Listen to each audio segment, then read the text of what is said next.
Hello, my lovely listeners. Today I'm going to tell you another sleep story. This is another informative style ASMR, and if you like this kind of content, I've created a playlist just full of that stuff, which covers a range of topics from history, like today, although this is a bit of science in there too, to some psychotherapy that I've done, some meditation techniques. I think there was a wellness gardening video and a wild food video.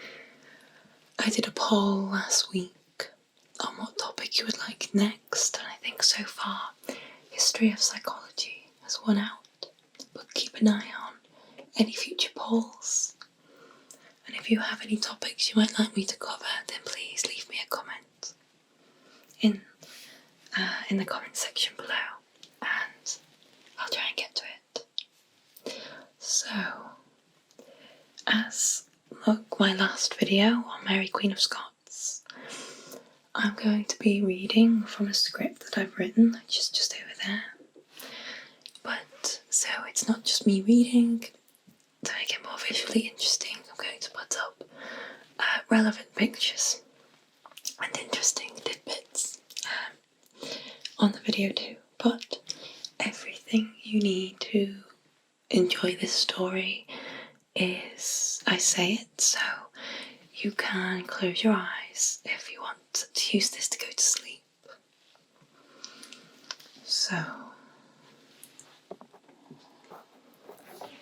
here we go. In the last decade or so, there has been a huge increase in false information circulated about vaccines and their potential dangers. As I have recently received the first of my 2 COVID Pfizer vaccines, I thought it would actually be a great time to discuss these issues. I think the best way to discuss this would be to present you with some history and some facts, and history helps it become a nice sleep story, but we don't want to get sucked into inflammatory, fake newsy type comments and arguments, so that would be really unhelpful. So instead, I want you to just relax. No matter if you're pro or anti-vaccine, just relax and get comfortable, and I'll begin the story. Okay. Vaccination is a highly cost-effective health intervention, and vaccines save millions of people from infectious diseases, disability, and death each year. So, what are vaccines? The first vaccine was created about 200 years ago to prevent smallpox and the devastation caused by smallpox. But the vast majority of the vaccines we have today were created in the last 100 years. Vaccines developed alongside our greater understanding of illness and disease. As we have learned more about what causes diseases, we also learned how to treat them. We currently understand illness in terms of the germ theory, whereby infectious diseases are caused by microorganisms like bacteria and viruses. Before we understood this, people had other ideas about what caused disease and illness. For instance, people believed in the humoral, in the humoral theory, or in the humours, which focused on fluid imbalances within the body and constitutional factors unique to each individual. And also environmental explanations such as the miasmatic theory, which focused on foul air from dead bodies and other such decaying matter. And also filth theory, which focused on dirt and hygiene, and others which pertained to potential mismatches between an individual's constitution and atmospheric conditions. While the potential for diseases to be contagious had been discussed for centuries, people did not understand germs, or that they were the sources of contagion. In fact, the development of vaccines and vaccination came before people understood why or how they worked, which I think is quite interesting. I just want to say as well, all the sources I've used to write this I'm going to list as references in the description box, so if you wanted to see where I got these facts from, you can have a look. So, when was the first vaccine developed? The first vaccine was created to fight against smallpox, which is estimated to have killed over 300 million people. Smallpox was a terribly, terribly devastating disease. Sufferers endured 3 to 4 weeks of illness with flu-like symptoms and pustules covering the body, and faced potential blindness and scarring. In early modern Europe, up to 20% of the population had these lifelong reminders. A famous example is Queen Elizabeth I of England, who was left with a severely pockmarked face, leading her to wear thick, lead-based face paint to cover them in public, which, ironically, will have made her health even worse. Smallpox was so deadly and widespread in the 1800s that children were expected to catch it, and their lives were actually not counted until and unless they survived it. Estimates of deaths from smallpox ranged from 7% to 30% in the general population with prior smallpox exposure, to percentages of 50% or more among pregnant women, fetuses, and populations with no prior exposure. While it wasn't known why, people understood that people who had survived the disease didn't tend to acquire it again, and in areas where the disease was sporadic, the elderly and frail were more likely to fall victim to it. This led to the development of a method to combat smallpox called inoculation. People would intentionally expose themselves to smallpox pus or scabs through a small skin incision or nasal inhalation, with the hope that the resulting disease would be milder than the naturally caught disease. But, as you could imagine, this method had a variety of risks, from death from smallpox to spreading it to others. But this process was, in fact, less risky than naturally acquired smallpox, and it was practiced for centuries in Africa and Asia before it was introduced to Europeans in the early 1700s. After serious deaths in the royal houses of Europe led to succession problems. But the risks of this method were very real. Famously in America, theologian and minister Jonathan Edwards encouraged his son-in-law Aaron Burr Sr., in fact, father of the future vice president, to get a smallpox inoculation on a trip to Great Britain. And then, when Edwards had an opportunity himself to be inoculated in 1758, he opted to do so, but unfortunately died as a result.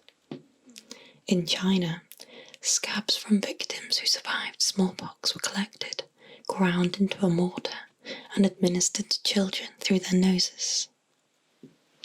In India, Africa, and the Middle East, the process involved collecting fluid from a smallpox pustule and rubbing it into a cut made in the patient's skin. Interestingly, smallpox inoculations was an issue in colonial America.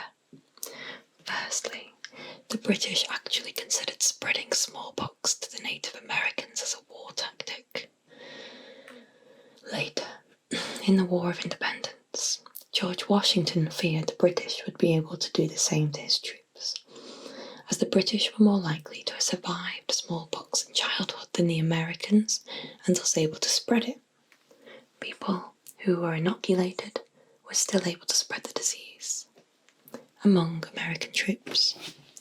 To combat this fear, George Washington embarked on the first mass immunization effort in American history.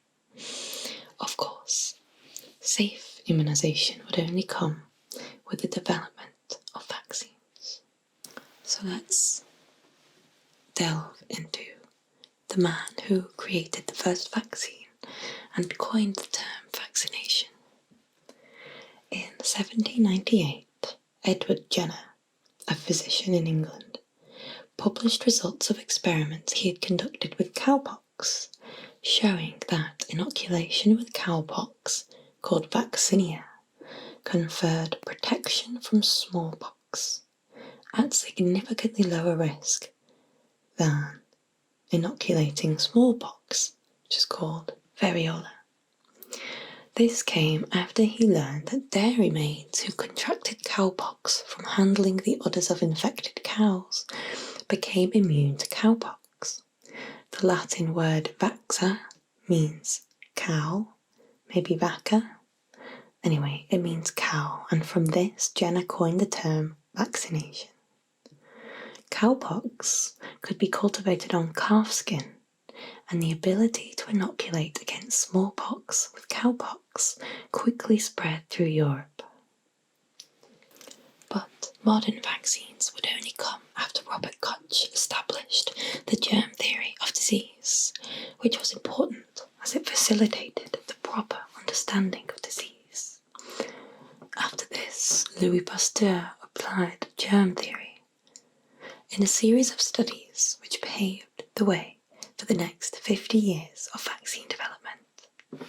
He developed a technique called laboratory attenuation, which produced weakened strains of disease-causing bacteria like cholera, plague and anthrax, and inactivated viruses like rabies, and successfully demonstrated protection mediated by these vaccine strains in animal models of infection before then going on to test it in man. The subsequent identification and isolation of bacterial toxins that were not infective but nonetheless pathogenic when injected into animals led Emil von Behring to develop chemically modified toxoids. Although these toxoids were no longer pathogenic, they could confer protection against infection in recipient animals. Importantly, von Behring identified in immunized animals a serum component, antitoxin, which could possibly transfer disease resistance. The subsequent work of Ulrich allowed quantification of antitoxin and antibodies, which made their therapeutic use feasible. This work provided some of the basis for these theories on the lock and key chemical specificity of antibodies and drugs. During this time, the development of viral vaccines lagged behind, despite the clear public health challenges of influenza pandemics, polio and measles. Importantly, the requirement of an intracellular habitat for virus growth posed a particular problem. Ernest Goodpasture's demonstration in 1931 of virus cultivation in embryonated hen's eggs overcame this obstacle, allowing large-scale production of influenza and yellow fever viruses for production and inactivated vaccines, which remain essentially unchanged to this day. Further developments through the years have enabled more diverse viruses to be cultivated, and the development of live and killed vaccines formed the mainstay of our paediatric vaccine regimens. Later still, a vaccine revolution occurred from the introduction of recombinant DNA technology. The first licensed recombinant protein vaccine was the hepatitis B surface antigen in 1986, which was expressed in yeast and could be grown in bulk culture. Before this development, hepatitis B surface antigen was biochemically purified from plasma recovered from individuals harbouring the virus. However, more importantly, this development heralded the possibility, for the first time, of creating vaccines against almost any infectious disease without having to cultivate the infectious agent. There have been subsequent advances in vaccines which have made them safer, but it is quite technical and I don't think worth going into for the purposes of this video, which, after all, is supposed to be a sleep story. But you can always have a look into this if you want to. There are many timelines of vaccine development online if you Google them. Let's back up a little bit now to visit the state of healthcare before widespread vaccination. In early human settlements, there was almost no immunological resistance to infectious disease. And with no effective treatments or vaccines, these pathogens ravaged communities, city-states, and even across whole continents in the form of frequent epidemics and pandemics. People who did survive particular diseases were sometimes disfigured or disabled. Infants were highly susceptible. Scholars believe that until the beginning of the 19th century, more than a quarter of infants did not live to see their first birthday. 1 out of 2 children died before the age of 15. Let's take smallpox for instance. This disease killed as many as 50% of the people that contracted it, and 80% of infected children. As mentioned before, many survivors were left with permanent scarring, and about a third of them went blind. Smallpox had actually been documented as far back as the ancient Egyptians, evidenced by smallpox-like rashes found on mummies who died more than 3,000 years ago. It spread through trade and colonisation, and had reached North America by the 17th century and Australia by the 18th, and at that time it was present on every continent on Earth. Smallpox epidemics decimated indigenous peoples in the Americas and Australias. During the 20th century alone, smallpox was responsible for 300 to 500 million deaths around the world.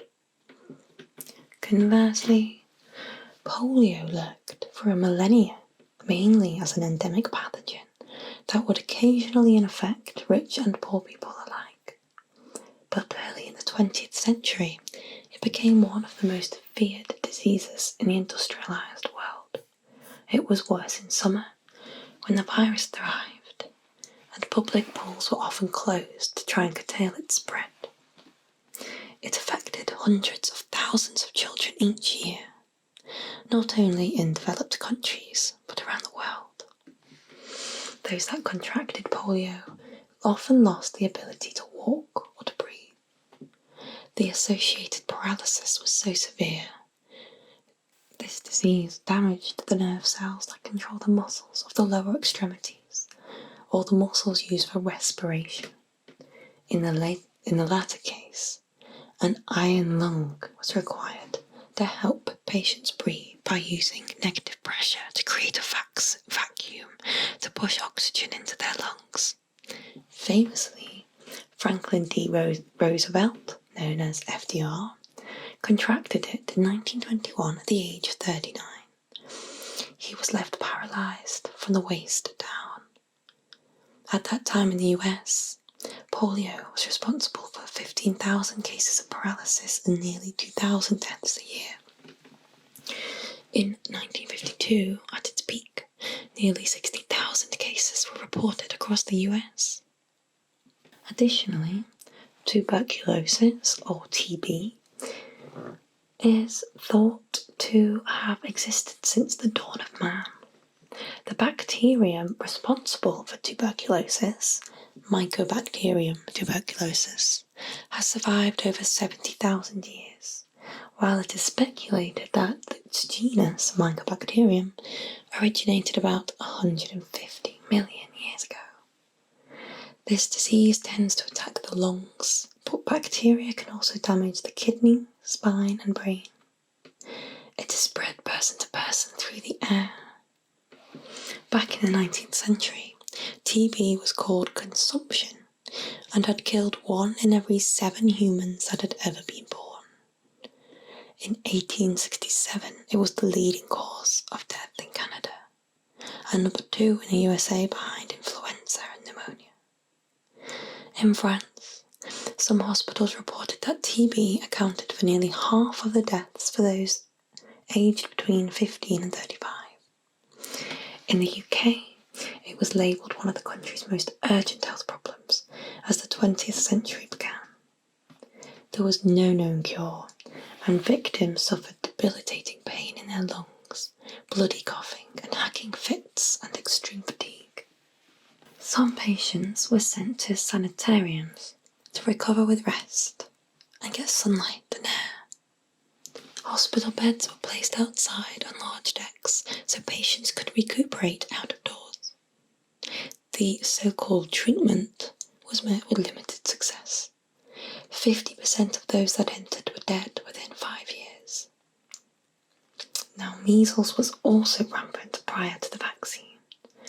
It is highly infectious, with one person easily infecting 18 other people. The World Health Organization, known as the WHO, estimate that there were 2.6 million deaths each year worldwide between 1963, with major epidemics occurring every 2 to 3 years.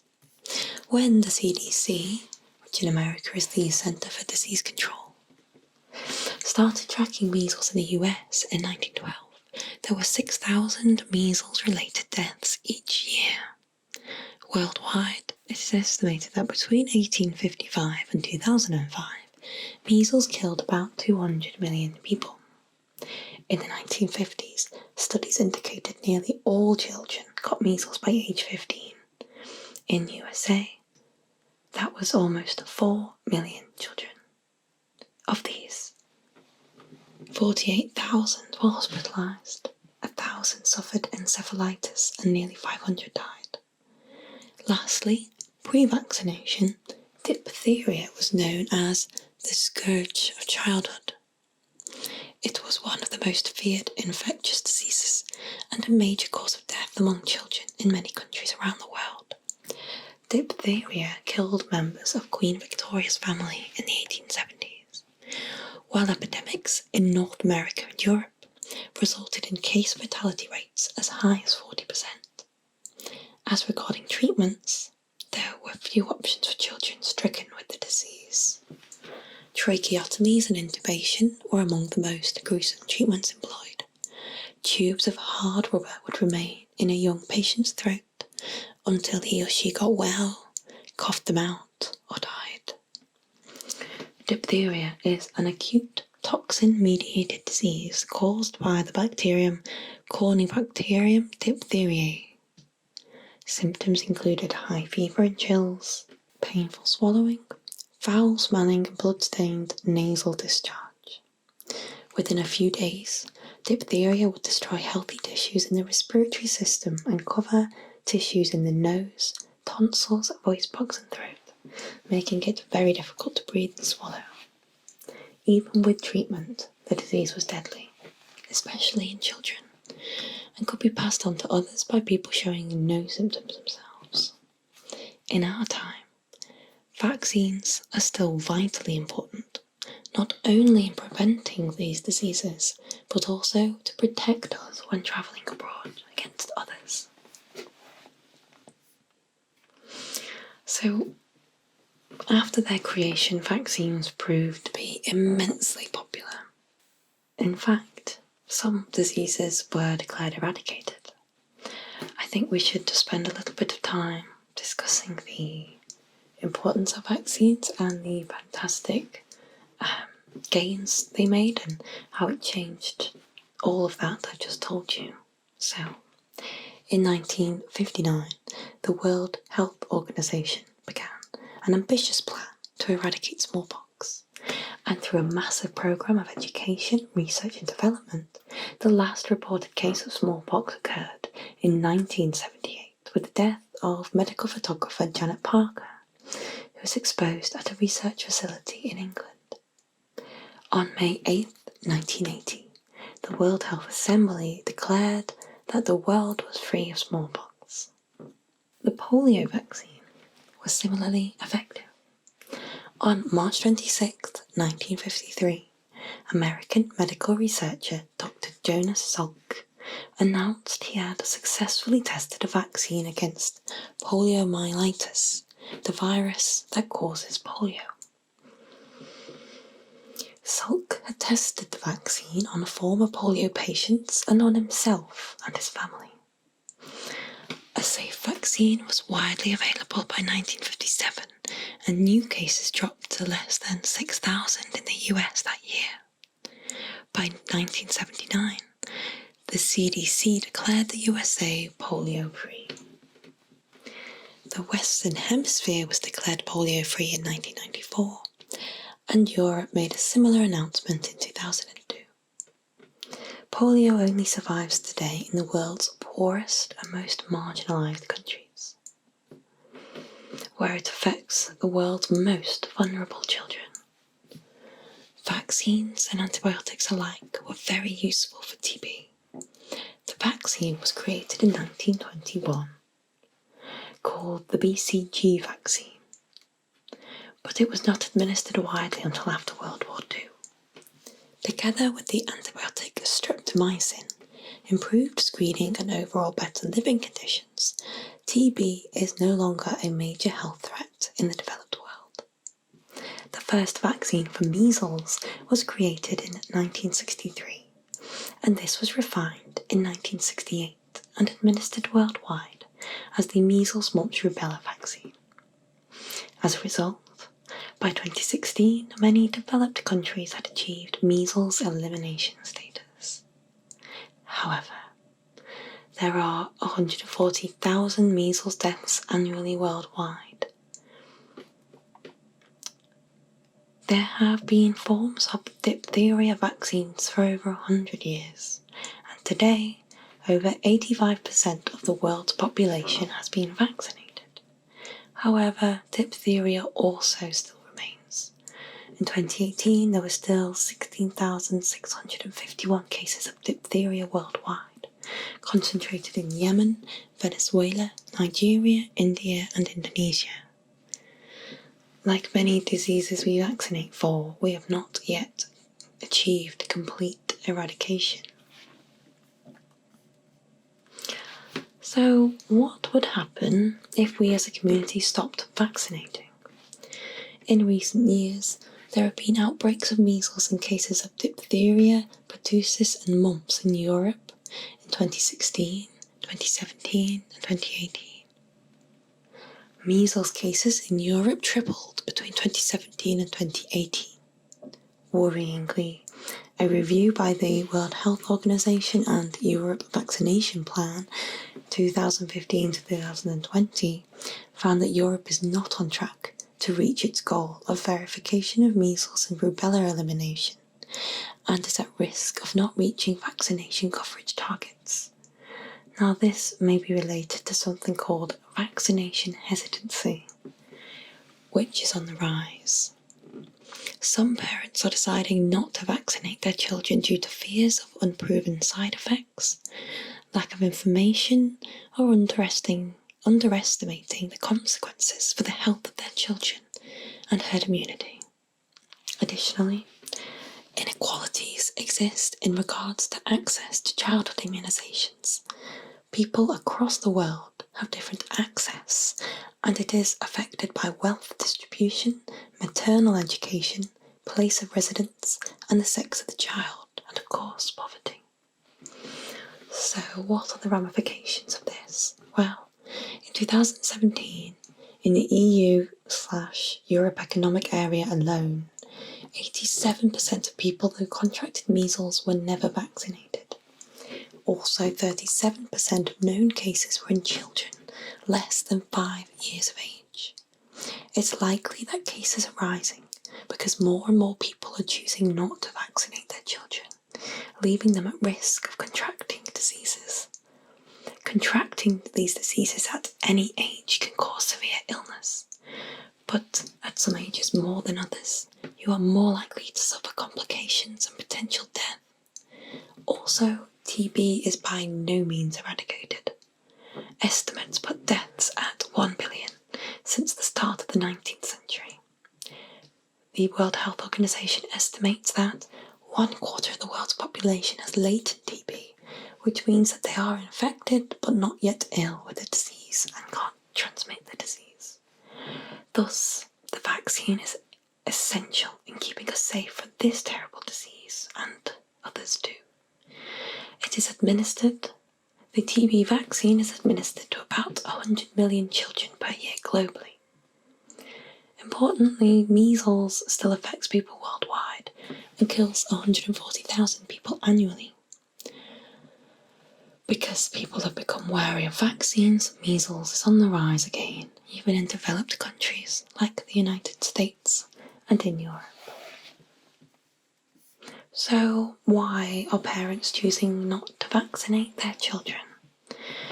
There are many myths surrounding the dangers of vaccines, and a lot of misinformation has been spread, especially with the use of the internet, and you know how quickly information can spread, whether it's been verified or not on the internet.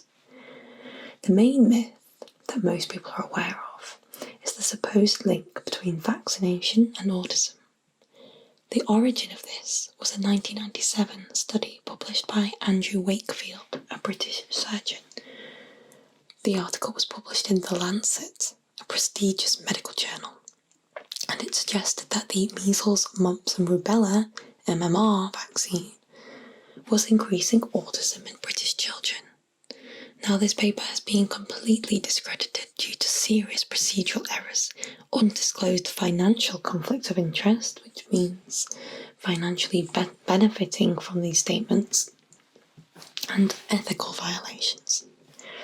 Andrew Wakefield himself lost his medical licence, and the paper was retracted from The Lancet. Nonetheless, the hypothesis was taken seriously, and some people still believe it to this day. However, many major studies have been conducted, and none of them found a link between any vaccine and the likelihood of developing autism. The cases of autism are still not clear, but several studies have suggested causes as early as fetal, like present in fetuses. Symptoms have also been recorded in children in very early years, well before their MMR vaccine. Another myth is that the infant immune system cannot handle so many vaccines all at once. But the infant's immune system is stronger than you think. Based on the number of antibodies present in the blood, a baby would theoretically have the ability to respond to around 10,000 vaccines at one time. Even if all 14 scheduled vaccines were given at once, it would only use up slightly more than 0.1% of a baby's immune capacity.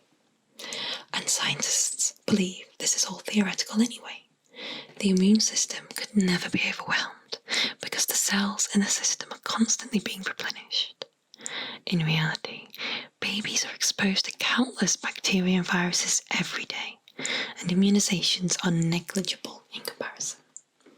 Because vaccines are more efficient today, small children are actually exposed to fewer immunological components overall than children in past decades. Number 3, some people believe that natural immunity is better than vaccine-acquired immunity. In some cases, natural immunity, which means actually catching a disease and getting sick, results in much stronger immunity to disease than vaccination. However, the dangers of this approach far outweigh the benefits. If you wanted to gain immunity to measles, for example, by contracting the disease, you would face a 1 in 500 chance of death from your symptoms. In contrast, the number of people who have had severe allergic reactions from an MMR vaccine is less than 1 in 1 million. A fourth common misconception is that vaccines contain unsafe toxins. People have concerns over the use of formaldehyde, mercury, or aluminium in vaccines. It's true that these chemicals are toxic to humans in certain levels, but only trace amounts of these are used in approved vaccines.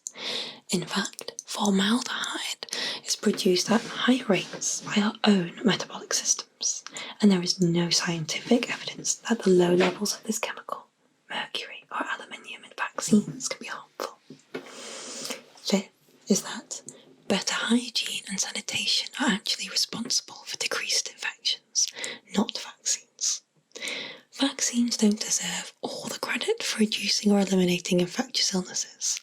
Better sanitation, nutrition, and the development of antibiotics helped a lot too. But when these factors are isolated and rates of infectious disease are scrutinised, the role of vaccines cannot be denied. A sixth common myth is that vaccines aren't worth the risk. Despite apparent concerns, children have been successfully vaccinated for decades, and there has never been a single credible study linking vaccines to long-term health conditions. As for immediate danger from vaccines, in the form of allergic reactions or severe side effects, the incidence of death is so rare that they can't even truly be calculated. For example, only one death was reported to the CDC between 1990 and 1992 that was attributable to vaccine. The overall incidence rate of severe allergic reaction to vaccines is usually placed around 1 case for every 1 or 2 million injections.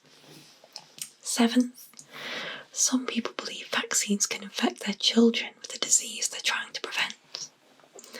Vaccines can cause mild symptoms resembling those of the disease they are protecting against, and a common misconception is that these symptoms signal infection. In fact, in the small percentage, less than 1 in 1 million cases, where symptoms do occur, the vaccine recipients are experiencing a body's immune response to the vaccine and not the disease itself. There is only one recorded instance in which a vaccine was shown to cause disease, and that was the oral polio vaccine, which is no longer in use. Since then, vaccines have been in safe use for decades and follow very strict rules. Lastly, an eighth common misconception is that we don't need to vaccinate anymore because infection rates are so low. Thanks to something called herd immunity, which you may have heard spoken about a lot recently. So long as a large majority of people are immunised in any population, even the unimmunised minority will be protected. With so many people resistant, an infectious disease will never get a chance to establish itself and spread. This is important because there will always be a portion of the population, infants, pregnant women, the elderly, and those with weakened immune systems, that can't receive vaccines. But if too many people don't vaccinate themselves or their children, they contribute to a collective danger, opening up opportunities for viruses and bacteria to establish themselves and spread. Not to mention, international travel is fast, and as we've seen from the recent COVID outbreak, disease can spread awfully quickly in the modern world. Herd immunity protects us all. So in conclusion, we must vaccinate our children, unless of course they have weakened immune systems and can't get vaccinated. But you will be told so by a doctor if that's the case. Children are especially vulnerable to disease, and we must protect them. The coronavirus has given our modern society a glimpse of what life was like before effective vaccination, quarantine, sickness, and death. As a society, globally we have funded and fast-tracked research and vaccination programs to combat this sickness and death, so that our lives can return to normal, hopefully, once enough people have been vaccinated to achieve herd immunity. We mustn't allow fear and misinformation to deter us from the path of safe vaccination and disease prevention. We must continue to vaccinate our children and protect not only them, but all vulnerable peoples in the world. I hope you have enjoyed this sleep story and have maybe learned a thing or two. Let me know what you think in the comments and if you have any ideas for future informative ASMR videos. But until next time, goodbye.